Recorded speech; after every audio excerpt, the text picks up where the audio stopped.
આજ મારે મેથીની ભાજી કરવાની હતી ને, ત્યાં અમારા બેન, મમ્મી પેલા મને કાંઈક કરી દે ને, ભૂખ લાગી છે. પછી હું 2 મિનિટમાં બને ને એવી મેગી આપણા પાસે પડી હતી. જીનુને તો ખાવાનું મળી ગયું અને મારે ભાજી વઘારવાની હતી. જીનુને છે ને ટિફિનમાં મજા આવશે ખાવાની. બપોર પડતા પડતા મારા ફેસ ઉપર જો ચમક આવી ગઈ, કેમ કે મને મળવા બહુ દૂરથી કોઈ આવવાનું હતું. દૂર એટલે કેનેડા.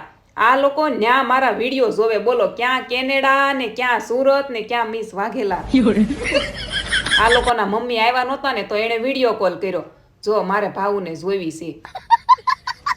પછી મેં વરિયાળી શરબત કર્યું અને એટલી વારમાં છે ને રાજ આવી ગયા વૈશાલીના ફેમસ વડાપાવ લઈને. કેનેડાની વાતો કરતા કરતા મેં બધાએ હારે નાસ્તો કર્યો અને આ લોકો જો અમારા હાટુ આટલી બધી ચોકલેટ લાવ્યા હતા.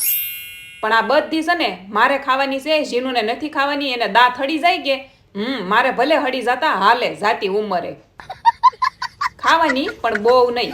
હાલો જો હવે કામ કરવાનું છે. તમારી પ્યારી પ્યારી મિસ વાઘેલાને બહુ મજા આવી. કેનેડા સુધી મારા વિડીયો પોગે કે હા, એટલે હજી આફ્રિકા પોગવાનું છે. હાલો આજ કમેન્ટમાં તમે વિડીયો બનાવો કે બંધ કરી દીધું. તો મળીએ નેક્સ્ટ વિડીયોમાં. જય દ્વારકાધીશ. Like, share, subscribe.